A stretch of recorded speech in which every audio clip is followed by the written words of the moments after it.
In a world where carbs are your enemy, you need one man to help you fight your battles.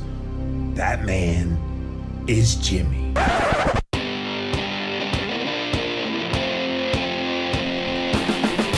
Combating nutrition disinformation and general bull. It's Jimmy Rants. JimmyRants.com. Looking for whole food supplements for your ketogenic lifestyle? Let me introduce you to Further Food. Go to furtherfood.com and you'll see that they source the highest quality ingredients on the planet. They have collagen peptides and my favorite, the gelatin powder to make those yummy gummies. And all of it is sourced from grass-fed, pasture-raised bovine collagen from Argentina, Paraguay, and Uruguay. This is really high-quality collagen and gelatin. There's no hormones or antibiotics. It's non-GMO, and it's the most tasteless and easiest to use on the market. If you're not using collagen and gelatin, you need to be adding this to your ketogenic lifestyle. Collagen will help you curb your carb cravings. Again, head on over to furtherfood.com, enter the coupon code Jimmy at checkout, and you'll get 20% off your order. Elevate your wellness. Further Food. What's up, you guys? Welcome back to another Instagram Live, and we're here with another episode of Jimmy Rants. JimmyRants.com is the website, and here's how you can engage in the show. You can go follow me live over on Instagram. You got to do it right there. I'm at Living Low Carb Man, LIVIN LOWCARBMAN. Once you're there, you can engage live in the content. You can also follow me over here on Facebook. All my Facebook livers come in. Thank you for being here today, you guys. Hello, Lauren. So if you missed the live on Instagram, you can actually watch it on replay for up to 24 hours over on Instagram. After 24 hours, for some reason, Instagram doesn't think you want to watch something for more than 24 hours, so it does disappear, but we got you covered. We throw all the past episodes up on YouTube, so go type in a keyword Jimmy Rants in a YouTube search or a Google search, and you will find the show. Finally, the best of the best moments of this here show are in podcast form. It's the Jimmy Rants podcast over on Apple Podcasts as well as Stitcher. All of these links, you guys, are at JimmyRants.com. Today's Jimmy Rants is a subject that I get asked about quite early and quite often.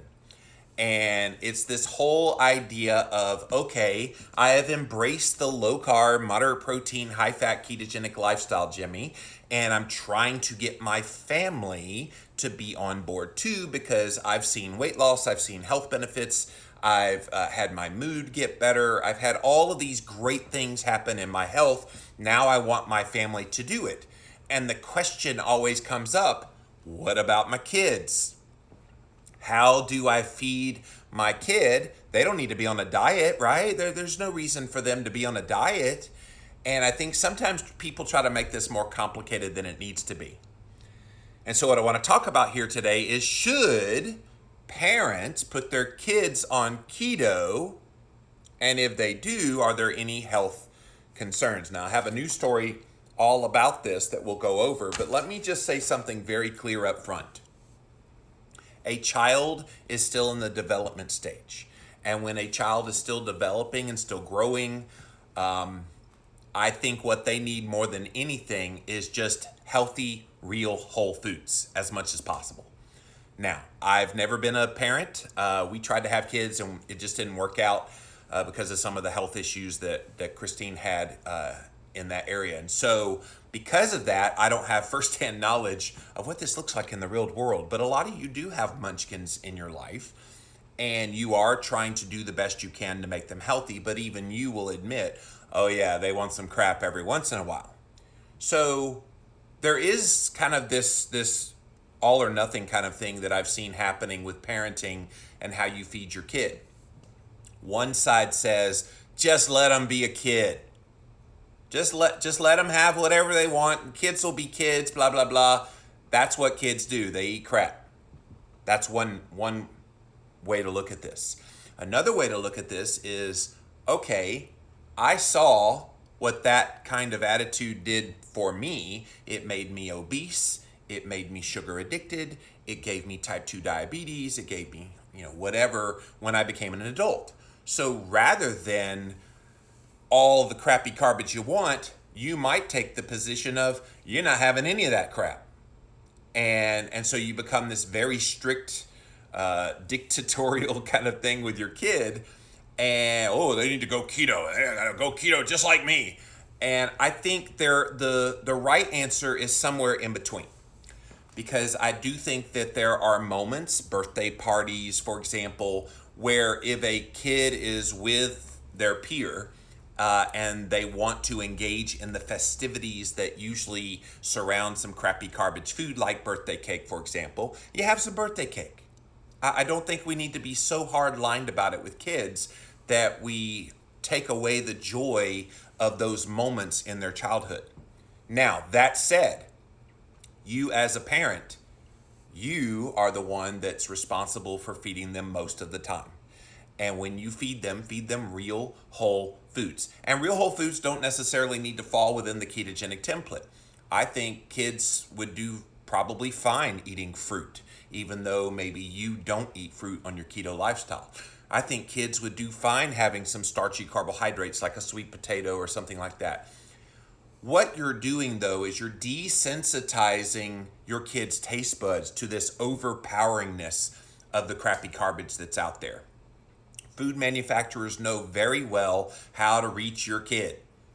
And how they do it is they make sweeter and sweeter and sweeter products so that then it excites their brains, and that's what makes them, mommy, go buy me the Sour Heads, go buy me I don't even know what the candy is that the kids eat these days, but go buy me more of that. And the food manufacturers know that. So if you take that away as a normal thing and we treat treats as treats, then I think you're probably doing really well. If you're just joining us, we're asking this question: should parents put their kids on keto, and are there any health concerns? And I'm about ready to start reading from an article from U.S. News and World Report. The headline says, ketogenic diet and kids, what's the risk? So they got a pediatric dietitian to chime in. So as soon as I said dietitian, I said, this is so going to be Jimmy Rant's material here today. The answer, according to the pediatric dietitian, is a hard no. I recently had a family inquire about the ketogenic diet for weight loss, and I cautioned against it. Why, you ask?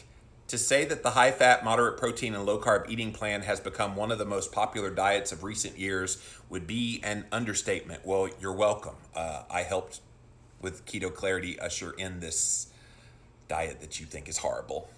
So you're welcome. Anecdotally, many have had success on this diet, but they've also primarily been adults who are no longer in the process of growing. There's limited research on both the long-term success with keeping the weight off and possible long-term repercussions of the ketogenic diet. Okay, let's be clear. There are no long-term repercussions of the ketogenic diet. You can say that, you can make that proclamation, but just speaking it does not make it true.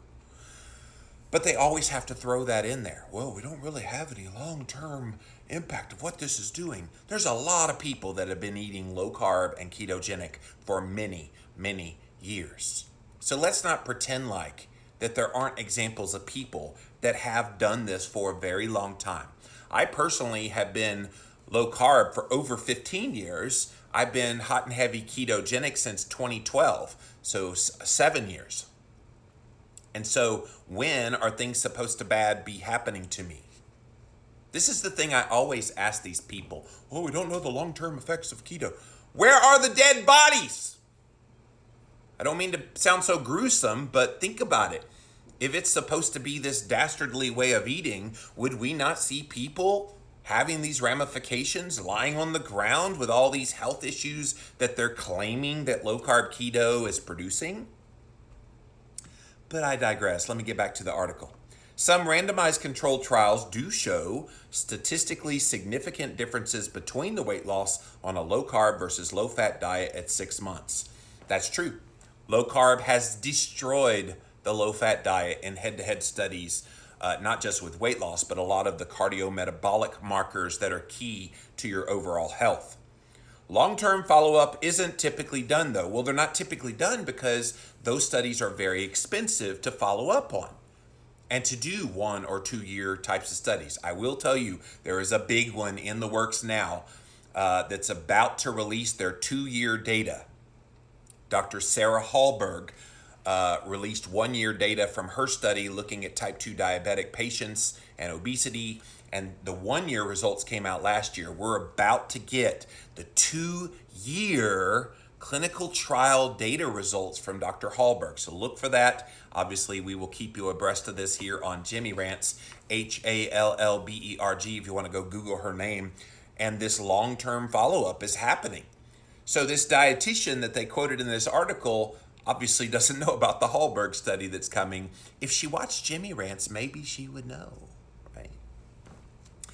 One study indicated that at 12 months, there was no statistical difference in weight loss. That study, by the way, you guys, I know they try to say that they know the research.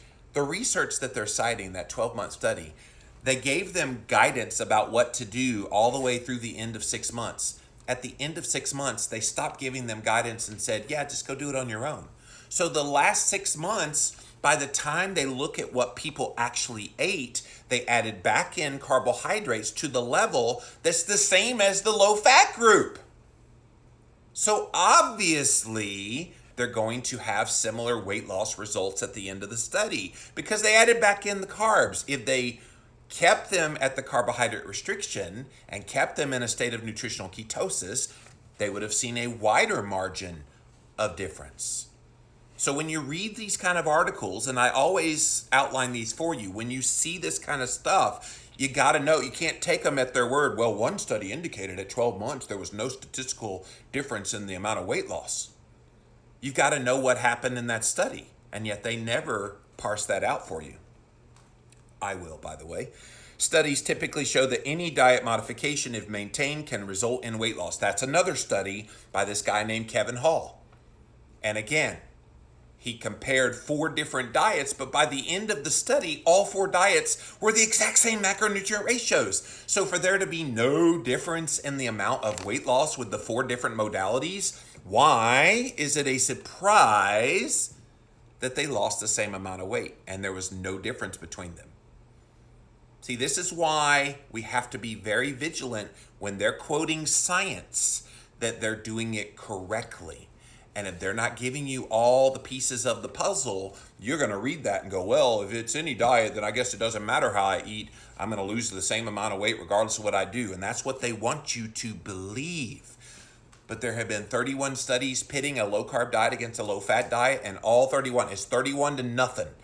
Low-carb outperforms the low-fat diet. I continue in the story. As a pediatric dietitian, I'm concerned that the keto diet is too restrictive. It's real food.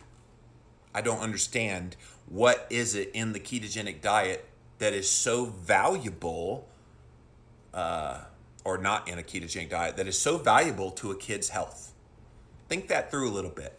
What is it if you did put your child on a real foods-based ketogenic diet? What are they missing? What key nutrients are they not getting? Anything? Seriously, I mean, think that through. There's really nothing. All of the keto-friendly foods, and here's the other thing that they don't talk about in this story. Kids very easily get into ketosis. This is a shocker for people. But because of their activity levels, typically, and just their metabolism at that age and their insulin sensitivity, they could eat a banana and still be burning fat for fuel. And so do kids need to be keto? Kids are pretty much keto unless they're flooding their bodies with gobs and gobs and gobs of crappy garbage, which when I was a kid, I flooded my body with gobs and gobs and gobs of crappy garbage. And so I very likely was never keto adapted in any way, shape, form, or fashion, and nor was I trying to be in any way. But that's why I became fat as a kid. I was always the fat kid in class. And it's why going into adulthood, I started having issues with insulin resistance that could have been warded off had I just been eating real whole foods when I was a kid. Subjects kids to diet or subjects kids to diet culture. So this is something that comes up. Kids don't need to be on a diet. And I agree with that. I don't think kids in general, unless they already show signs of childhood obesity or maybe some type 2 diabetes and other blood sugar dysregulation, other health issues going on, they're exactly right. Kids do not need to be on a diet. And I remember as a kid watching my mama go on low-fat diet after low-fat diet after low-fat diet in the 1980s, and I watched her struggle with that. And so when I needed to lose weight myself, I thought, okay, it means I got to cut my fat. It means I've got to struggle. It means I'm going to be starving. I had all these images in my head. And I don't think we need to subject kids to that kind of culture. I agree with this pediatric dietitian, but I don't think you frame it in that way. I don't think you frame it as we're going on a diet. You just say, this is how we're eating. And kids are none the wiser. Whatever you put in front of them to eat, yeah, they might be picky about it when you first put it in front of them, but they're going to eat what you put in front of them. And so if you put a steak or a hamburger steak or something and some vegetables and throw some cheese sauce and butter on top and maybe like some berries on the side with avocado, what kid is actually going to say, I don't want to eat any of this stuff? Okay, maybe they will if they're used to eating crappy garbage, but if you feed them that, eventually they will eat the real whole food. If you've watched the film on Netflix, and you should, called The Magic Pill, go look it up, you guys. There was a little girl in there who had bad behavioral problems. She was just a nightmare as a child, somewhere around maybe 6 years old. And they switched her over to more of a low-carb ketogenic meal approach. And she pitched a fit early on, but then eventually she started eating those foods, and you could see on camera, boom, her mood changed, her temperament changed, everything about her problems that she was having was all related to the bad nutrition she was having before. And when she got on good, real whole foods, everything got better. That's powerful. That ain't a diet. That's not getting her in diet culture. That's getting her into normal living. And I think what's happening now with so many kids eating junk because, let kids be kids, that is the abnormal. The normal is real whole food. So don't you dare let anybody tell you that your choice to feed your kid real whole foods is somehow outside the norm. You're the norm. All these wackadoodle parents, and I'm going to get up on my soapbox a bit, all these people that feed their kids the crappy garbage, and that's the sustenance that they give them 24 hours a day, 7 days a week, that's abnormal. That's not normal. And I wish to heavens I had been given real whole foods when I was a kid. I wouldn't still be struggling with insulin resistance at 47. And so all of us were kids at one time, and we have to remember those lessons. And the keto diet lacks the necessary nutrients for growth and development. No, it doesn't.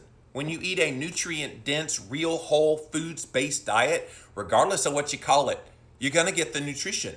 And I just recorded an episode of my show called Keto Talk that airs on Thursdays. Listen in tomorrow. We did a whole offal cast. So all the organ meats and things like that. And Dr. Will Cole is he's a functional medicine practitioner, and he's my co-host on that show. And I asked him, because he has two kids at home, a girl and a boy. And I said, Will, how in the world do you convince your kids to eat like beef liver, beef heart? And he said, it's a struggle, but you grind it into ground beef, something like 2 parts beef to 1 part liver, and you just get it in there. And if they have a hard time with it, they do make these supplements that you can add. They have like freeze-dried organ meats. So where there's a will, there's a way. And when you make it a priority, you can get all that nutrient density that she's saying is not there on a keto diet. You can make it very nutrient dense. But hey, let's not forget about the nutrients that are in real whole food animal foods. Red meat is loaded with tons of nutrients. And if we get kids to eat real whole food, especially red meat, maybe some organic vegetables, throw some grass-fed butter on top of the vegetables, how are they not getting nutrient density? I'm also concerned about the limited research, particularly in children and adolescents. Well, here's the thing. People like you, dietitian, pediatric dietitian, you have scared people away from keto that they don't want to test it in kids. Oh, well, we know about the harmful effects of ketosis in adults, so therefore we don't want to mess with kids. Come on. It's a cop-out to say, well, we don't really have a lot of research in this realm. It's because you won't support the research in this realm.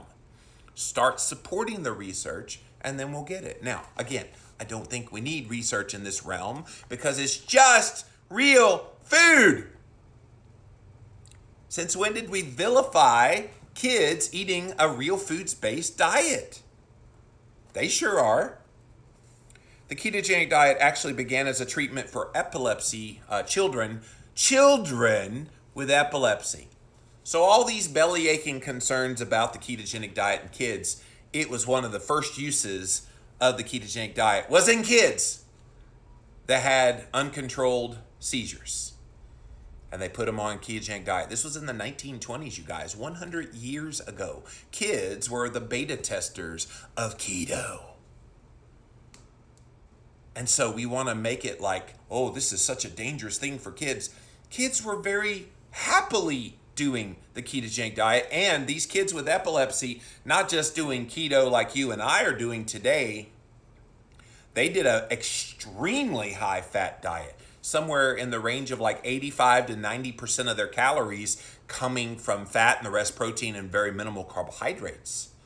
That's the diet they did. Much more intense than what we do here today. So what we're talking about here today, how you as a parent could feed your kid keto, we're not talking about anything close to that kind of ketogenic protocol for treating epilepsy. We're talking about maybe 60, 70% fat. So we got to keep things in perspective here. They're going to try to throw things, well, this is only for the worst of the worst cases and was an extreme measure, blah, blah, blah. They're going to try to scare you away from doing this.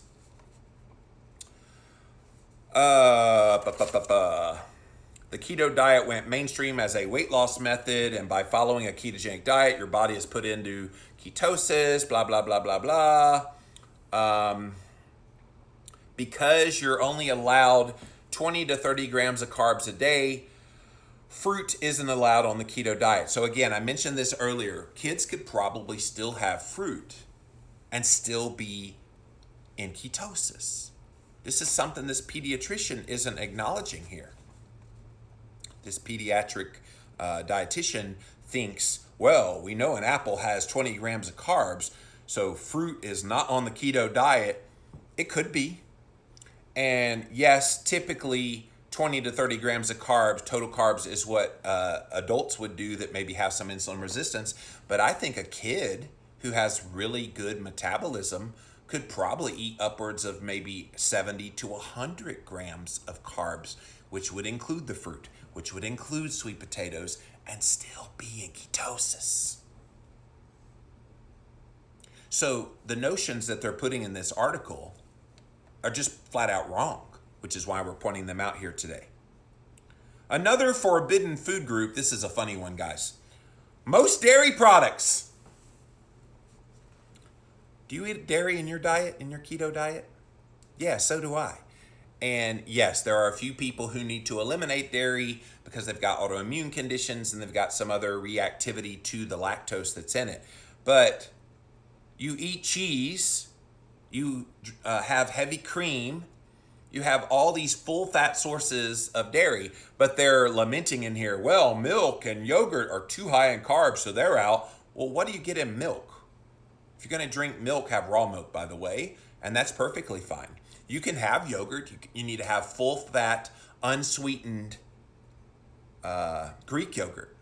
That's perfectly fine on keto. What you can't have is the Dannon with the fruit in the bottom, because that's loaded with high fructose corn syrup and other sugary sources. And maybe that's what she's lamenting here. When you omit numerous full food groups, listen at the food groups that she says, oh, you've eliminated these full food groups. Grains. Do we have a dietary need for grains at all? Nope. Fruit. You're not eliminating fruit. You're still allowing fruit into a kid's diet, so you're not eliminating that. Stupid. Dairy. You're not eliminating dairy. They're still having cheese and they're still having heavy cream. No, they're not drinking skim milk anymore, but they're having all of the good dairy that's healthy for them. And most vegetables. Kids can have all the vegetables they want and need. And of course, she's lamenting this because she assumes that vegetables are the only source of nutrition for all the nutrients in a kid's diet. And I would argue that there's far more nutrition and nutrients found in meat and animal-based foods than all the vegetables in the world combined. And that's a fact, by the way. Go look it up. The most nutrient-dense foods in the world. The top 20 don't include any of the plant-based superfoods. No kale, no quinoa, no blueberries, none of that stuff. It's all animal-based foods. When you omit all of these food groups, you run the risk of nutrient deficiencies. No, we've addressed that fully. You do not get any deficiency in nutrient. And what I would want to know from this pediatric dietitian is, what exactly are the nutrients that these kids are missing when they're not eating all of that crap? What are they missing? Because my argument is they're going to get more nutrition from a real foods-based kind of keto nutrition approach than they ever would from all that crap. Do you get a lot of nutrition when you feed your kid Cheez-Its? Or you give them some kind of other crap that's goldfish? What's in a goldfish that a kid is getting nourished and getting all these nutrients? No, they're not getting any nutrients from that. Oh, but that's perfectly fine. We're not going to bat an eye at that. Oh, but don't you dare cut out grains. Don't you dare cut out vegetables and all of these things. It's crazy. Craziness. You also miss out on all the phytochemicals and antioxidants found naturally in fruits and vegetables. Those same things are also found in animal foods. And it's sad that a schlub like Jimmy Moore has to point out to a pediatric dietitian that yes, there are nutrients in meat. How dare I make that proclamation? But it's true. It's true. Nutrients are important for pediatric development, decreasing inflammation and lowering the risk of chronic disease. I agree. That's why you should eat your red meat. Eat your meat. Kids would be far stronger. Kids would be far less hyperactive. Kids would be far healthier if we incorporated and included as the primary source of their energy and their calories in their diet being meat and animal foods. How's that for the controversial statement of the day? It's not controversial to us, but if you talk to any pediatrician or pediatric dietitian like this idiot here today I'm reading an article from, they would make the claim that, oh my gosh, you're going to harm that kid. You're going to set him up for cardiovascular disease. No, you won't. No, you won't. And I'm tired of how they have hijacked nutrition in America to the point that we think a real whole food like animal foods is somehow harming kids. Real whole foods, especially from animal sources, are the thing that are going to make your kid rocket in school. They'll be able to pay attention better. Their brain health will be so much better. They will be smarter than the average bear compared to their classmates that eat crappy garbage. And I was a great student when I was a kid, but I'm thinking today, how much smarter would I have been? How much more academically excelling could I have done had I been eating a good diet? I don't know. I'm grateful for the diet I have now and that it's given me so many things back that I had lost. But how many years did I lose there because I had bad nutritional choices? And it all started when I was a kid. Other concerns with the keto diet are the long-term effects of eating a high-fat diet. The keto diet drastically eliminates carbohydrates. There is no essential carbohydrates, so I don't know why there has to be such histrionic language here. Drastically eliminating carbohydrates. And then replacing them with fat, typically 75% of your calories from fat. I don't think kids necessarily have to go that high. I think kids could get in the 60 to 70% range of fat. And it's not a gobs of fat. People hear 60 to 70%. Whoa, wow, they're like eating whole sticks of butter. No. 60% of calories from fat is it's not what you think it is. The type of fat isn't specified. Well, we encourage saturated fats. We encourage monounsaturated fats. We, of course, encourage the essential fatty acids and the omega-3s and omega-6s and omega-9s and all of those things. All of these come naturally in a real foods-based diet that includes animal foods. So there's no concerns whatsoever. So many people who adopt the diet consume saturated fat in the form of butter, heavy cream, red meat, and coconut oil. You bet we do. Those are all very nourishing, healthy fats to consume. While it's true that a small intake of these foods isn't detrimental, there's no evidence that even a larger intake of these foods are in any way, shape, form, or fashion detrimental. You like how they kind of hyperbolize these effects of nutrition? And I come back to it often. It's real whole food. How is real food harming anybody? And yet people eat a Twinkie and a Ding Dong and a Ho Ho and Doritos and Coca-Cola, and we ain't saying a darn thing about that. It's backwards, guys. Making such a high percentage of your daily intake from these fat sources is concerning. The long-term health consequences of a diet high in saturated fat are well studied. No, they're not. Most of the, quote, long-term saturated fat studies are all epidemiological studies, meaning they're not actually looking at people. And part of the challenge is it's hard to look at people over a long period of time and looking at their nutritional intake of things like saturated fat, because people don't just eat saturated fat. They have saturated fat, they have carbohydrates, they have protein, they have fiber, they have all of these things of varying sources. So for them to isolate that it's the saturated fat that's causing these effects is just ridiculous. And it's even more concerning that these things are being promoted to children and adolescents. It's not concerning at all to me. I think children would be far better off if they ate a ketogenic diet than if they ate the SAD diet. But they're making it out to be, oh my gosh, these kids are going to die tomorrow if you put them on the keto diet. Oh my gosh. Meanwhile, they're getting fatter and sicker and going to turn into fat and sick adults because we're not saying a darn thing about their SAD diet. Think that one through a little bit. Why is there all this weeping and gnashing of teeth over a real foods-based diet like keto? And yet we're not saying anything about the crappy garbage diet that is the typical of most kids.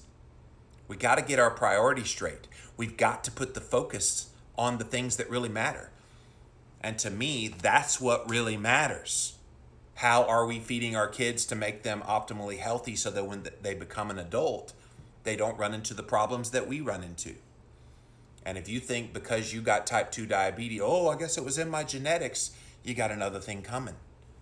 Yes, genetics can play somewhat of a factor, but your diet and lifestyle choices when you were a kid played a heavy, heavy role in what you're dealing with today as an adult.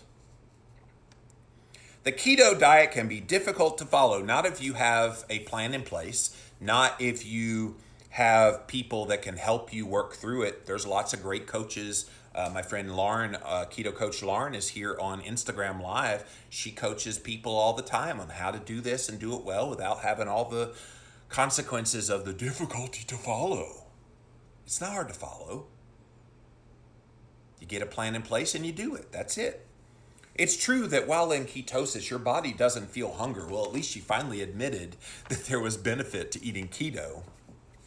That doesn't make things easier in a social environment. When we're talking about children and teenagers who are eating meals at school with other family members or out with friends, keto will affect your social habits. Well, no, that is where you teach your kid, okay, you're making better choices. Yes, you're going to see other people around you making different choices, but I think you can frame it in such a way that when it's special occasions like a birthday party, let them have the birthday cake if they choose to, but then you also teach them, hey, how'd you feel after you had that birthday cake? Did you feel kind of sick? Well, that's the choice that you made. And then you kind of teach them. I never got that when I was a kid. I never got, oh, you feel like crap after you had all that junk? That's why. And instead, had you had this choice instead, you would have felt better. And I think kids aren't stupid. Kids learn that. And I know plenty of parents that teach their kids real whole foods. And the kids now choose to eat the whole foods instead, not the crap. That's good parenting. That's what you do. This may also fuel disordered eating behaviors. Come on. Real whole food is disordered eating. Disordered from the norm of what's out there now, you bet your sweet bippy. Let's make it disordered. Disordered? And yet, goldfish and ding-dongs and ho-hos and Coca-Cola and Doritos and all these crappy garbage foods that kids eat today, that's not disordered eating? Hello, McFly! The other part of the keto diet is that you simply can never cheat. For your body to be in a ketotic state and induce weight loss, it must stay there. So this isn't something you can follow one day and stop the next. Well, if it's something pleasurable and it's something that you like to do and it's something you want to do, why would you stop? That's number one. Number two, though, is, again, kids, it's very easy for them to get into ketosis. So if they become keto adapted and they're eating really well and eating real whole foods and they have that birthday cake, I bet they get back into ketosis within a few days. It's pretty normal. It's pretty normal. So what about just having them eat less carbs? A low or moderate carb intake is likely a much better approach to long-term success with weight loss and lifestyle. Ironically, I find that many people who want to start keto are extremely high carb at baseline. So if a teen is currently eating 300 grams of carbs per day, and then they reduce it down to 150 while focusing on real whole foods, complex carbs, he or she will likely have success. I agreed with all of that until she got to the complex carbs part. Because complex carbs, translation, eat whole grains. There is no whole grains. Let's just be clear. Most of the whole grains people eat are very highly refined whole wheat bread, whole wheat pasta, and all this kind of stuff. But dropping from 300 to 150 probably is pretty good. Although if that teenager is already exhibiting signs of obesity, already exhibiting signs of some metabolic damage going on and insulin resistance, maybe type 2 diabetes, they need to go full on keto, which is not just 150 grams. It would be under 50 grams of carbs. Dropping from 300 grams to 30 grams will, of course, achieve a rapid weight loss, but is it sustainable and at what cost? Well, I think they're putting way too much focus on weight loss, which always happens. You guys hear me talk about this on Jimmy Rants often. They like to put the focus in all these articles on the weight loss effects. But to me, teaching kids the metabolic effects, and you know how you feel good after you have the bacon and eggs and avocado for breakfast, and how you're not really hungry? That's because you're getting great effects from that. You know how you don't feel good when you have the oatmeal and you have all of these other things that are out there in your diet that they tell you is healthy for you, like orange juice and skim milk and all these things. You know how you don't feel good after that? There's a connection. Is there ever a time when the keto diet might be appropriate for kids? She says yes. At the Cleveland Clinic, there's a medically supervised ketogenic diet for patients that qualify. It's mostly used in adolescents who are finished going through puberty and have no risk of compromising their height. You do not compromise your height eating real whole foods. That's nonsense. That's scaremongering that's not based on anything. It can be used for those with a medical reason for weight loss who have attempted other lifestyle changes without success. It's important to note that this version of keto is monitored by a physician. Patients get lab work to assess their safety and also have daily supplements. They work closely with a RD, registered dietitian, as well as a psychologist and exercise physiologist as part of a whole healthcare system. So they're pretending like that you better not go on that keto thing. You better not put your kid on keto unless they're already past puberty and unless they're extremely medically supervised. Again, I ask the question, and it's common sense. What damage is being done from consuming real whole foods? And I would argue none. In addition, keto may be useful for adult athletes or in various extenuating circumstances, but overall, this diet is not routinely recommended for the general public and most certainly not for children.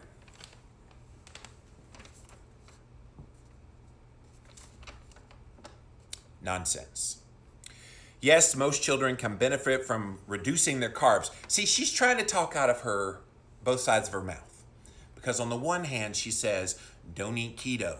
Kids need carbs. Kids need all this, blah, blah, blah, blah, blah, blah, blah. On the other hand, well, they don't need to eat as many carbs. And again, this is like every other mainstream article. Say both sides and leave people thoroughly confused. Now, the headline says, oh, there's warnings. But then you read it and you go, okay, I'm supposed to give them carbs, but not too many carbs. And I don't know how to figure this out. And I'm so confused. And that's where we are. That's where we are in health journalism today. It's one reason you see me come on these Jimmy rants. And yes, I'm fired up a lot with these kind of articles because you get people that are in positions of knowledge and power to have such a profound impact on what people believe about nutrition and its relationship to health, and then they spout this kind of stuff. Just don't have them eat a no-carb keto diet. Nobody's pushing a no-carb diet on kids. Nobody. Be sure to talk with a registered dietitian. No, please do not speak with a traditionally trained registered dietitian who does not understand all the intricacies of keto. A traditionally trained dietitian, registered dietitian, is going to give you the low-fat line. They're going to give you high carb. They're going to say that there's essential carbohydrates your kid needs to grow their mind and grow their body. They're going to lead you astray. And if you mention the K word, they're going to about lose their minds. So speak with the RD to figure out an appropriate amount of carbs for your kid or start with some small changes. So here is what her recommendations, this pediatric dietitian in this story, recommends you feed your kid. Aim to get carbs from fresh fruit. That's probably okay for most kids. You're not going to load them up with 10 bananas. But if they want a banana, they want an apple, they want an orange, whatever, feed them that. Lots of vegetables. There's no problem inherently with vegetables. I would say lean more towards the green leafy and non-starchy vegetables first and foremost, but there's nothing wrong with that. Beans. What does a kid need beans for? That's what I would ask. What do you get in a bean that you can't get from non-starchy vegetables and animal foods? Anything? Gas, I know. Yes, you'll get lots of gas if you eat beans.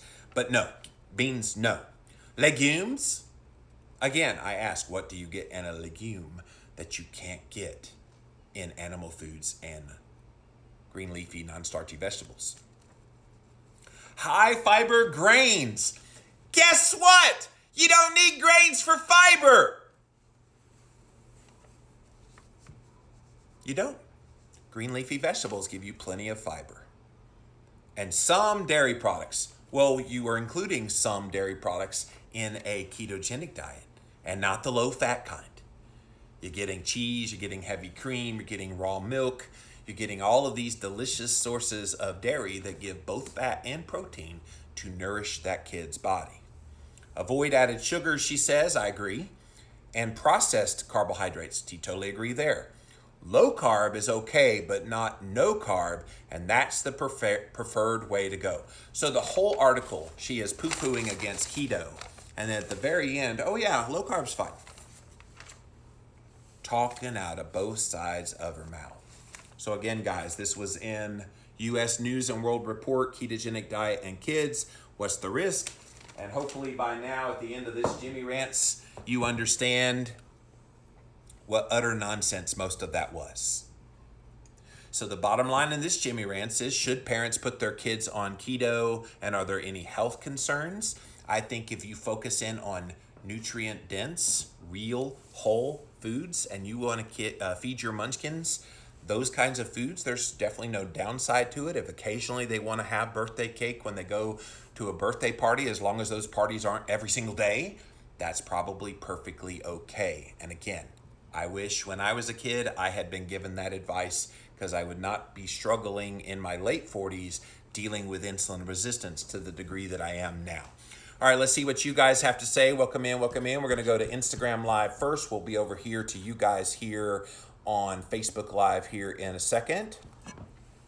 Jesse said, it made me obese, suffered a life of chemical and mental imbalances thanks to Donahue. At least we figured out that sugar and food dyes twisted my childhood brain. At least we had a starting point. Yes. Preach it. Yes, someone needs to say this. Well, I will say it every time. Run, Doc, run. Thanks for being here. Totes My Goat says, my kid eats keto. Yeah, a lot of you guys that do keto, you just feed your kid. And see, here's the thing. When you're a kid, you're a captive audience. You pretty much have to do what mom and dad puts in front of you. So they need that fat for brain health too. Yes, they do. Real food and low carb. Yep. Cannot wait for this to be done in due time. Yeah, soon and very soon. Bonnie says, my daughter has been on keto now with us. Her moods were very moody and crabby, and now she's a happy child. I know it's the diet and whole foods helping her. All of her cravings have passed. Wonderful. Jess says, I put ground liver in with my chili. No one even notices. Jess, you're the sneaky one. You're the sneaky one. Thanks for being here. By the way, Jess, you guys, is my email girl. She answers all the wonderful emails that come in from you guys. Keto Stoner says, I can only imagine how different my childhood would have been if it was not constantly on a sugar high crash cycle. Instead, I got drugs for my ADD and depression and sleep issues my parents did not know. That is a great point. How many nutritional issues are popping up in kids that are a direct result of nutrition and all of these things, of having lacking nutrients from the crappy carbs that they're eating, and these pediatric physicians are putting the kids on medications that really are unnecessary. That's something this pediatric dietitian in this story I just read did not acknowledge in any way, shape, form, or fashion. Charming Confession says, my kids eat what I fix, so they are 90% keto. They have also started intermittent fasting as they're not hungry because they eat real whole foods. My philosophy is teach them, don't preach at them. I love that. That is great. Mary says, this is one of those questions that always irritates me, because what they're really asking is if it's okay to feed kids real food. Come on, Mary, you and I are in cahoots on this one, my dear. That's awesome. Alberto said, imagine Paleolithic people thousands of years ago conducting scientific studies to confirm if real food is in fact real food. Bonnie says, my daughter's neurologist was only concerned that she couldn't eat junk food with the other kids and be left out, rather than being on keto to help her seizures. So we did it on our own. That is so sad. So he was more worried about the sociology aspect of the kid, which is important. I'm not discounting it. But if a kid has seizures, don't you want the seizures to be under control? Especially as the neurologist in that situation? That's kind of odd, Bonnie.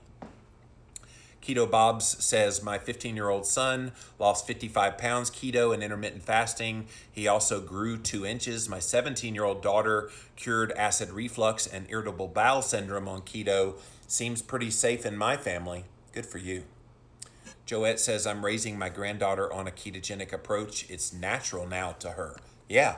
And see, here's the thing. Kids are none the wiser. Yeah, they might see their friends eat some kind of crappy garbage, but at some point they go, I know that makes me feel bad, and I know what I do now makes me feel good, and they want to feel good. Anita says, my 4 food groups are fish, chicken, pork, and beef. You must be carnivore.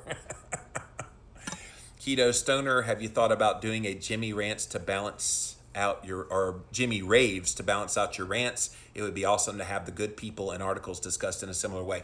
I do on the show's called Jimmy Rants, but that's just a fun name.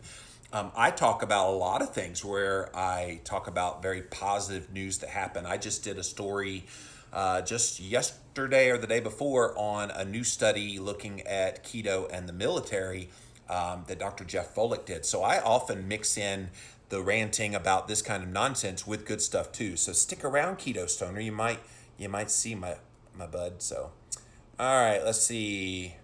How about the epigenetic protection that a keto diet offers? Maybe our kids can live longer and healthier lives. Exactly.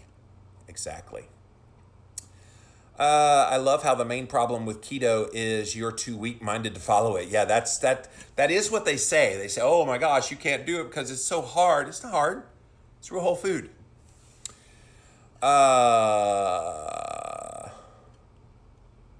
Tammy says, I regret not knowing keto when my kids were younger. They're more resistant as adults, but they are making progress. Now I'm teaching my grandchildren. Tammy, those grandkids are the next generation, and I would love to see those keto babies grow up. All right, let's come over here to you guys on Facebook Live. Thank you for being here.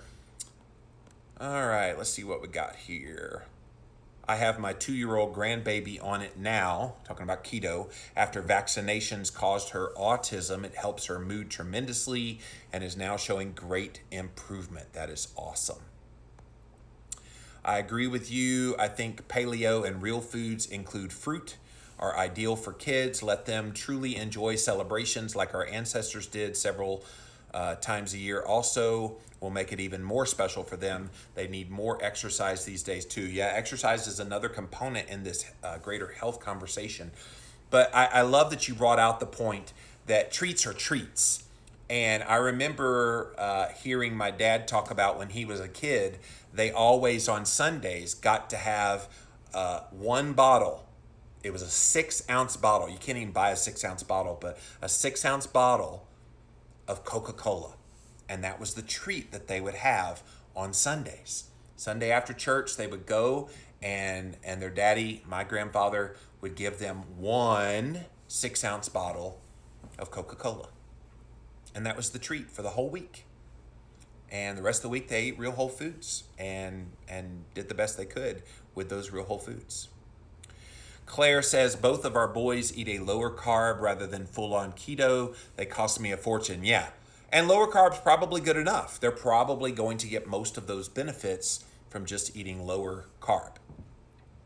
Sorry for all the comments, but I also want to add that people wanted to see Dr. Atkins die of heart disease. He didn't.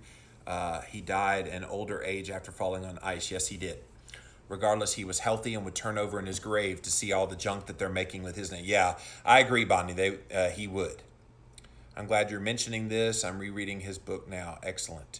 Alyssa, who is currently pregnant, by the way. Whatever will children do without all the crap from the sad diet? Alyssa, something tells me you're going to be feeding that little munchkin that's growing inside of you now very nutrient-dense, healthy foods. Claire says, both of our boys, 14 and 18, eat lower carb. Both are very healthy, athletic, and thriving. They cost me a fortune in steak. Yeah, I bet. Tim says, we are living proof. Our son, Noah, with autism, has had a huge difference in his health because of keto. Exactly.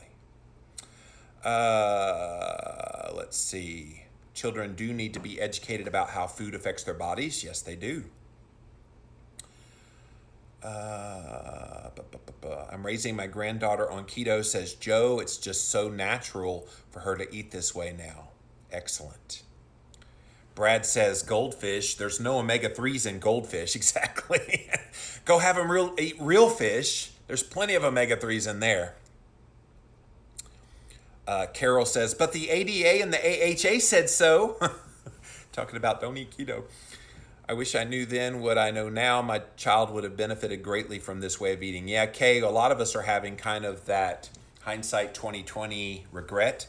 But at this point, if you're an adult and you didn't get all of this when you were a kid, which was most of us, you just do the best you can now. But if we can impact that next generation, kids and grandkids, that could be helped so much by this message, we need to be doing it. Compromised height, Claire said, laughing my AO. Our 14-year-old is 6'1". He's eaten low-carb keto for the past 3 years. That's awesome. Don't forget the butter. Give them butter. Yes, lots of butter. This is a lifestyle, not a diet. Parents need to model it more, says Deborah. Yeah.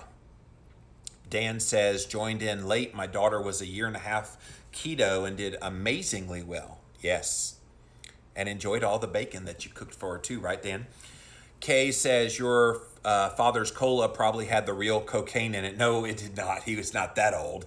That was like in the early 1900s. He was 50s, 60s when he was a kid. And so, no, it did not have cocaine in it. My mother talked about how she loved running after drinking one. Yeah, I bet she did. All right, guys. So the bottom line in this Jimmy Rants is, should parents put their kids on keto? And are there any health concerns? And while you may hear pediatric dietitians like that one I mentioned here today have all the weeping and gnashing of teeth about keto, the reality is feed your kid real whole foods. That's what I think the takeaway is here. And real whole foods meaning animal-based foods as well.